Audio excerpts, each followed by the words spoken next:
L'actual crisi provocada per la Covid ha intensificat una situació crítica i estructural de desigualtat, posant en evidència l'escassa protecció social d'un sistema de cures desvaloritzat a tots els nivells. Aquest sistema és sostingut de forma molt majoritària per les dones i tant de manera remunerada com per les tasques neutralitzades en l'àmbit de la llar, realitzades amb sobrecàrregues o externalitzades amb precarietat.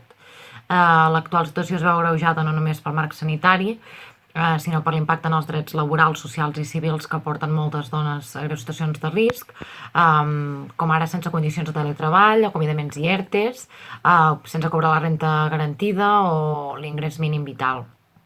Es tracta de dones grans,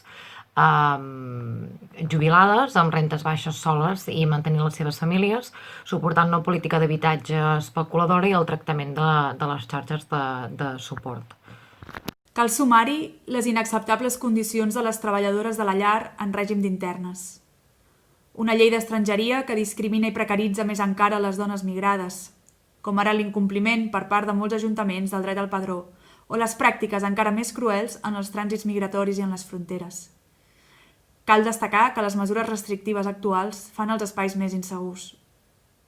A més, l'afeblit sistema sanitari ha hagut de bolcar els seus insuficients recursos en la pandèmia i ha empitjorat l'acompanyament de les dones en totes les seves realitats, vulnerant els seus drets i repuntant les xifres de violència obstètrica i obstaculitzant el dret a l'avortament. El sistema judicial en pandèmia ha estat caòtic i poc clar, especialment en els casos de guardes i custòdies compartides, impactant en el benestar de les nenes i els nens i de les seves mares. En relació amb la cura de nens i nenes, la crisi ha mostrat de manera palpable la necessitat de recursos i drets remunerats per protegir la criança, més enllà de la externalització i ús de centres educatius. Aquesta insuficiència ens està abocant a una violència econòmica que ens empobreix a totes. En plena pandèmia, la llar ha significat també per a moltes dones, nens i nenes conviure en un espai no segur, amb situacions de violència de parella i família. Les dades indiquen que es van produir el doble d'atencions telefòniques en els mesos de confinament i els serveis d'atenció afirmen que, especialment en el postconfinament, es van atendre moltes situacions que havien estat en contenció i que amb les mesures actuals tenen un mal pronòstic. Per a aquestes situacions de violència no s'ha buscat ampliació d'espais per tal de fer una atenció essencial amb condicions de seguretat. Tenim uns serveis que, externalitzats o no, sempre estan precaritzats i durant aquesta pandèmia han hagut de posar recursos personals per continuar realitzant una atenció sota mínims i esgotadora. Entitats i serveis han quedat desbordades i desemparades per les institucions. Davant les violències masclistes, justícia feminista. Totes juntes, diverses, vives i rebels. Segons la macroenquesta de violències envers les dones de l'any 2019 de la Delegació del Govern contra la Violència de Gènere, gairebé un 60% de les dones de més de 16 anys hem patit violències físiques, psicològiques, econòmiques i sexuals, assetjaments i agressions, pel fet de ser dones, dones grans, dones joves, dones trans, lesbianes, dones racialitzades, dones migrades, dones amb capacitats diverses, treballadores sexuals, dones adultes, dones de contextos rurals i de contextos urbans. Encara continuem lluitant per visibilitzar totes les violències que són instrument d'opressió de les dones, lesbianes i trans, en una societat patriarcal, exigint la implementació total de l'educació afectiva i sexual, reivindicant que es compleixi la garantia plena dels nostres drets. Vivim una situació de crisi sistèmica on els poders econòmics i polítics globals augmenten les mesures precaritzadores en un escenari que promou les retallades dels drets socials i polítics. Aquest embat neoliberal s'acompanya en el nostre context més proper de la visibilitat dels fonamentalismes de l'extrema dreta que es fomenta des de poders institucionals i econòmics, sovint vinculats al franquisme, perquè veuen perillar els seus privilegis. L'actual sistema de justícia i la violència dels cossos policials criminalitzen i estigmatitzen la protesta i la dissidència. Seguim fermes i compromeses en la defensa de la democràcia i de les llibertats. Denunciem la llei Mordassa i exigim la llibertat de les preses polítiques i de totes les dones injustament preses i o represaliades. Es reforcen contínuament els missatges masclistes, racistes i contra qualsevol dissidència, a través de mitjans de comunicació generalistes, xarxes socials, plenes de missatges misògins, racistes i LGTBI-fòbics, partits polítics o fins i tot de sentències judicials. Les dones migrades i o racialitzades es troben encara més invisibilitzades i desprotegides davant les violències masclistes, tant per la llei com pels recursos de les administracions. Davant d'aquesta ofensiva, les feministes ens trobem amb l'exigència de combatre les violències, les injustícies i les discriminacions. És una qüestió de supervivència. Acabar amb la justícia patriarcal. Els feminismes estem aconseguint visibilitzar els dèficits d'un sistema judicial que no està adaptat a la meitat de la població. I l'estem interpel·lant perquè posi en el centre els nostres drets.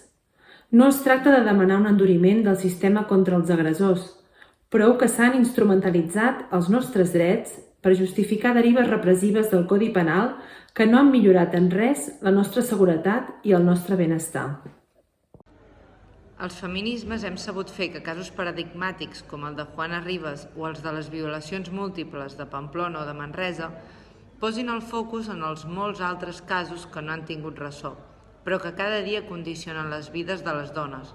Aquests assumptes judicials anònims són els dels jutjats de família que aboquen les dones a mediacions, obviant l'existència de violència masclista. Es tracta dels processos de guarda i règims de visites en què de manera implícita o explícita l'anomenada síndrome d'alienació parental segueix determinant-los. Una síndrome inexistent i negat per la OMS i el CGPJ. També cal tenir presents els arxivaments per manca de proves, de les denúncies per assetjaments de les treballadores de la llar, els casos de retirada dels fills i filles per part de la dgaia, basant-se en prejudicis culturals. I no oblidem en l'acollida i tractament en interposar denúncia, la precarietat dels serveis de traducció contractats pels jutjats, etc. Es tracta de reclamar que el sistema judicial incorpori els estàndards internacionals com el de diligència deguda que el fa garant de prevenir, investigar, sancionar i reparar les violències masclistes. Que reconegui d'una vegada per totes l'ampli ventall d'aquestes, i no només les de l'àmbit de la parella o exparella, que les assumeixi com un problema estructural i de discriminació en lloc d'una infracció individual. Que deixi de revictimitzar les dones, nenes i nens i adolescents i reconegui la valentia de les que s'exposen a confiar en el sistema denunciant. Que admeti la necessitat de formació obligatòria de la judicatura i els operadors jurídics. Que tingui en consideració els fills i filles de qui pateix violències. Que s'adapti a formes de violències digitals, que ofereixi protecció real a les dones i es faci càrrec de la seva recuperació. Que les assumeixi com un problema estructural i de discriminació, en lloc d'una infracció individual. Que deixi de revictimitzar les dones, nens, nenes i adolescents. Que reconegui la valentia de les que s'exposen a confiar en el sistema denunciant. Que admeti la necessitat de formació obligatòria de la judicatura i els operadors jurídics. Que tingui en consideració els fills i les filles de qui pateix violències. Que s'adapti a les formes de violències digitals, que ofereixi protecció real a les dones i que es faci càrrec de la seva recuperació. Per tant, reclamem canvis estructurals. Claus per la prevenció, l'atenció i la recuperació de tota mena de violència masclista, que suposen riscos afegits al de la pandèmia per la salut mental i física. Apostem per polítiques que posin la vida al centre i amb l'assignació pressupostària que les garanteixin. Denunciem la llei d'estrangeria que exerceix violència sobre les dones migrades i subordina les seves vides, el patriarcat, i exigim la regulació de la situació de les dones com a única via per revertir els processos de violència masclistes. Ens manifestem a favor de l'autoorganització i l'autodefensa feminista per desemmascarar els discursos que transmet la cultura patriarcal capitalista i tota la seva violència estructural. Davant les violències masclistes, justícia feminista. Totes juntes, vives, diverses i rebels.